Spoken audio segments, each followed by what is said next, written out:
Hi friends, today வந்து நம்ம என்ன டாபிக் டிஸ்கஸ் பண்ண போகிறோம் அப்படிங்கிறது ஆல்ரெடி உங்களுக்கு தெரிஞ்சிருக்கும். ஸோ வாங்க நம்ம டைரெக்டாக வந்து டாபிக்குள்ளே போயிடலாம். ஃபஸ்ட்டு முருகருடைய வழிபாடு செய்ய ஆரம்பித்ததுக்கு அப்புறமா பல பேரோட வாழ்க்கையில் திடீர் மாற்றம் வந்து நடந்ததாக நிறைய பேர் அனுபவமாக சொல்கிறத நம்ம கேட்டிருப்போம். ஸோ அது ஏன் அப்படிங்கிறத ஆன்மீக உளவியல் தத்துவ காரணங்களை கொண்டு இன்றைக்கி நம்ம இந்த வீடியோவில் டிஸ்கஸ் பண்ணலாம். அதாவது முருகன் அப்படின்னாலே அவர் வந்து மாற்றத்திற்கான தெய்வம் அப்படிங்கிறத ஞாபகம் வச்சுக்கணும். அதாவது முருகப்பெருமான் வந்து பார்த்திங்கன்னா தமிழ் சித்தாந்தத்தில் வந்து பார்த்திங்கன்னா ஞானத்தின் கடவுள், வீரியத்தின் கடவுள், செயல்களின் கடவுள், அந்த மாதிரி இந்த மூன்றையுமே ஞானம், வீரியம், செயல் இந்த மூன்றையுமே ஒன்றாக தரக்கூடிய தெய்வமாக வந்து தமிழ் கடவுள் முருகப்பெருமான் வந்து பார்க்கப்படுறாரு. அதனால் அவரை வழிபடும் போது உங்களுடைய உள் மாற்றம் அப்படிங்கிறது வேகமாக தொடங்கும் அப்படிங்கிறது உண்மை. ஸோ வேல் அப்படின்னா வந்து பார்த்திங்கன்னா அது தடைகளை உடைக்கக்கூடிய சக்தி. முருகப்பெருமானோட வேல் அப்படின்னாலே பவர் தான். நம்மளுடைய அறியாமை, பயம், குழப்பம், மன அழுத்தம் இதையெல்லாம் குத்தி நம்ம உள்ளத்திலிருந்து அகற்றக்கூடிய ஒரு ஞான சின்னம். ஸோ நீண்ட நாட்களாக நின்று போன விஷயங்களாக இருக்கலாம், திடீர்னு நமக்கு ஒரு சொல்யூஷன் கிடைக்கிறதா இருக்கலாம், இல்லைன்னா நம்ம எக்ஸ்பெக்ட் பண்ணாத ஒரு சான்ஸாக இருக்கலாம். ஸோ இதெல்லாம் வந்து பார்த்திங்கன்னா திடீர் மாற்றம் போல் நமக்கு தெரிய ஆரம்பிக்கும். அகப்போரும் வெளிப்போரும் முடிவுக்கு வரும். அதாவது முருகர் வந்து சூரனை அழித்தார் அப்படிங்கிறதுக்கு என்ன அர்த்தம்? மனசில் இருக்கக்கூடிய சூரன் அப்படிங்கிற அகங்காரம், கோபம், குழப்பம் அழிந்தால் வாழ்க்கை தானாகவே சரியாகும் அப்படிங்கிறது சின்னம் தான் வந்து அது. ஸோ அகப்போரில் வெற்றி அப்படி பண்ணோம், வெளிப்போரில் மாற்றம் நிகழும். ஸோ உங்களுடைய மனதிற்குள்ளே இருக்கக்கூடிய அகப்போரில் என்னைக்கு நீங்கள் வெற்றியை வந்து பார்க்குறீங்களோ இப்போ உங்களுக்கு வெளிப்போரில் வந்து பார்த்திங்கன்னா மாற்றம் உண்டாகும். ஸோ ஃபஸ்ட்டு நீங்கள் மாற்ற வேண்டியது உங்களுடைய அகப்போர். ஸோ நம்பிக்கையும் ஒழுக்கமும் தான் வந்து பார்த்திங்கன்னா நமக்கு வேகமான விளைவுகளை தரும். அதாவது முருகர் வழிபாட்டில் இயல்பாகவே வரக்கூடிய மாற்றங்கள் அப்படின்னு எடுத்துக்கிட்டீங்க அப்படின்னா, இப்போ நீங்கள் முருகரை வழிபாடு செய்ய ஸ்டார்ட் பண்ணிட்டீங்க அப்படின்னு நீங்கள் வச்சுக்கோங்க. அப்போ உங்களுக்கு இயல்பாகவே வந்து ஒரு சில மாற்றங்கள் வர ஆரம்பிக்கும். அதில் ஃபஸ்ட்டு என்ன அப்படின்னா, அதிகாலையில் ஃபஸ்ட்டு எந்திரிக்கிறது. இப்போ யாருமே அதிகாலையில் எந்திரிக்கிறது கிடையாது, ஏன்னா இது வந்து மிஷின் லைஃபாக மாறிடுச்சு. ஸோ அதிகாலையில் ஃபஸ்ட்டு எந்திரிக்க ஆரம்பிச்சிருவீங்க. அடுத்தது விரதம், அப்புறம் ஒழுக்கமான பழக்க வழக்கங்கள் மாறும். அடுத்தது மந்திர ஜபம் செய்ய ஆரம்பிப்பீங்க. தீய பழக்கங்கள் இருந்தால் அது தானாகவே குறைவதை நீங்கள் காணலாம். ஸோ இது வந்து மனசை ஒருமுகப்படுத்தி உங்களுக்கு முடிவெடுக்கக்கூடிய சக்தியை வந்து அதிகரிக்கும். அதன் விளைவு தான் உங்களுக்கு திடீர் மாற்றம் வந்து நிகழுது அப்படின்னு அர்த்தம். சரி, இளைஞர் தெய்வம் செயல் வேகம் அப்படின்னு ஒன்று இருக்குது. அதாவது முருகர் அப்படிங்கிறவர் ஒரு யுவ தெய்வம். அவருடைய சக்தி அப்படிங்கிறது நமக்குள்ளே இருக்கக்கூடிய மந்தத்தை வந்து ஃபஸ்ட்டு உடைக்கும், பயத்தை வந்து அகற்றும், இப்போவே நீ இதை செய் அப்படிங்கிற ஒரு உந்துதலை வந்து தரும் அப்படின்னு சொல்கிறாங்க. அதனால தான் மாற்றங்கள் எந்த ஒரு தாமதமும் இல்லாமல் நமக்கு இயல்பாகவே நடக்க வந்து ஆரம்பிக்கும்.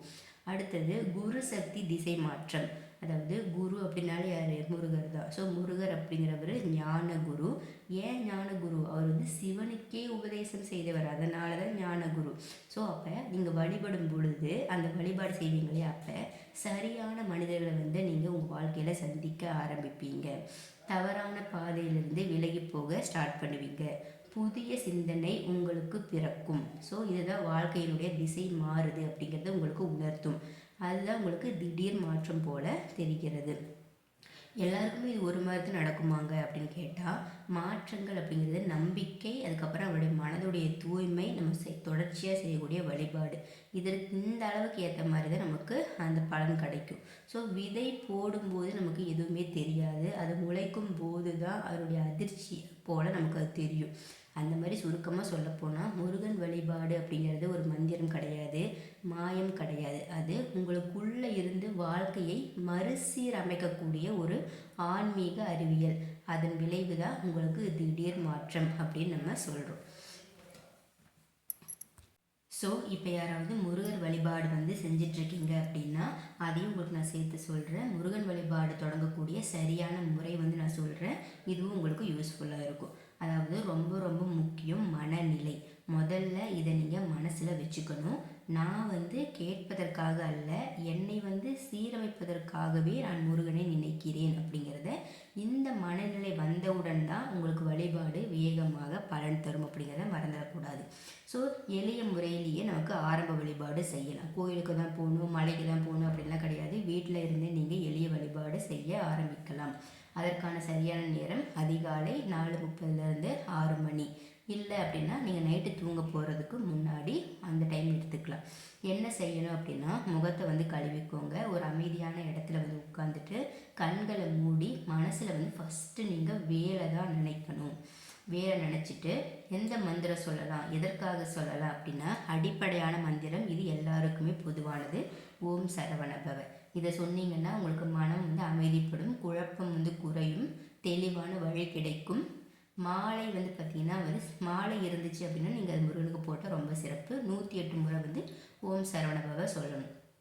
திடீர் மாற்றம் வர்றதுக்கு என்ன மந்திரம் சொல்லலாம் அப்படின்னா, ஓம் சுப்பிரமணியாய நம அப்படின்னு சொல்லலாம். ஸோ ஓம் சுப்பிரமணியாய நமன்னு சொன்னீங்கன்னா வேலை, பணம், முடங்கி நின்ற விஷயங்கள் இதெல்லாம் வந்து சரியாகும். தடைகள் இருந்தால் அது வந்து உடைந்து விடும். இந்த ஓம் சுப்பிரமணியாய நம அப்படிங்கிறத 54 அல்லது 108 முறை வந்து நீங்கள் சொல்லலாம். பயம், கனவு, உள் அழுத்தம் இதெல்லாம் வந்து போகணும் அப்படின்னா ஓம் குமாராய நம அப்படின்னு சொல்லணும். இதை சொன்னீங்கன்னா பயம் அகலும், கனவுகள் தெளிவாக வர ஆரம்பிக்கும், இன்ட்யூஷன் சொல்லக்கூடிய அந்த உள்ளுணர்வு வந்து அதிகரிக்கும். இதை வந்து உறங்குவதற்கு முன்பாக 27 முறை உச்சரிப்பது மிகவும் சரியானது. சரிங்களா? இந்த மாதிரி 7 நாள் நீங்கள் முருகர் வந்து வழிபாடு செய்ய ஆரம்பிச்சிங்கன்னா அந்த சக்தி உங்களுக்கு தெரிய ஆரம்பிச்சிடும். ஸோ டெய்லி வந்து பார்த்தீங்கன்னா நீங்கள் மாம்பழம், வாழைப்பழம், ஒரு அகல் விளக்கு இந்த மாதிரி வச்சு கும்பிடலாம். இல்லைனாலும் பரவாயில்ல, ஒரு தண்ணி வச்சுக்கோங்க. அதுக்கப்புறமா ஒரு டம்ளர் தண்ணி பக்கத்தில் வச்சுட்டு நீங்கள் மந்திரம் வந்து ஜபிச்சுட்டு அந்த தண்ணியை வந்துட்டு யூஸ் பண்ணிக்கோங்க, இல்லை செடிக்கு ஊற்றிடுங்க.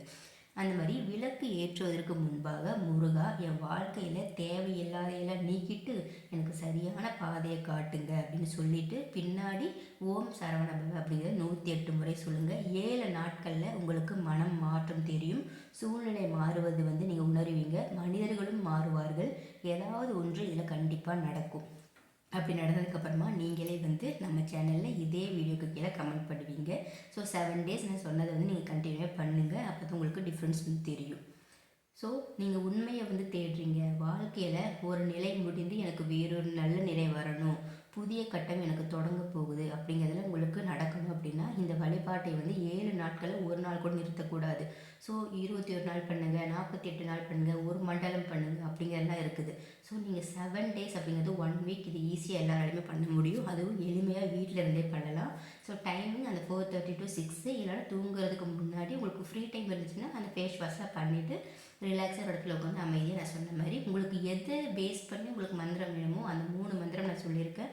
அதில் உங்களுக்கு சூட் ஆகிற மந்திரத்தை நான் சொன்ன முறைப்படி சொன்ன அந்த கவுண்ட் இருக்கு இல்லையா, அதை வந்து உச்சரித்து நீங்கள் உங்களுக்கு வேணுங்கிற மாதிரி நீங்கள் மந்திரத்தை சூஸ் பண்ணிக்கோங்க. ஸோ நான் வந்து இந்த மந்திரம் சூஸ் பண்ணுங்கள், அந்த மந்திரம் சூஸ் பண்ணுங்கள் நான் சொல்ல முடியாது. ஒவ்வொருத்தவங்களுக்கும் ஒவ்வொரு மாதிரியான பிரச்சனைகள் இருக்கோ அதுக்கான தீர்வு நினைப்பீங்க. அதனால் நான் பேசிக்காக இருக்கிற அந்த 3 மந்திரங்கள் அதனுடைய உச்சரிப்பு முறையை நான் சொல்லியிருக்கேன். ஸோ இந்த வீடியோ வந்து உங்களுக்கு கண்டிப்பாக யூஸ்ஃபுல்லாக இருக்கும்னு நான் நினைக்கிறேன். ஸோ உங்களுக்கு யூஸ்ஃபுல்லாக இருந்துச்சா இல்லையா அப்படிங்கிறத கீழே மறக்காமல் கமெண்ட் பண்ணுங்கள். நம்ம சேனல் பிடிச்சிருந்துச்சு, நம்ம வீடியோ பிடிச்சிருந்துச்சு அப்படின்னா சப்ஸ்கிரைப் பண்ணுங்கள், லைக் பண்ணுங்கள், ஷேர் பண்ணுங்கள்.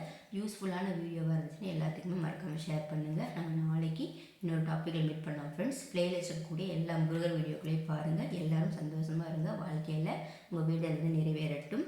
Thank you all my subscribers and viewers.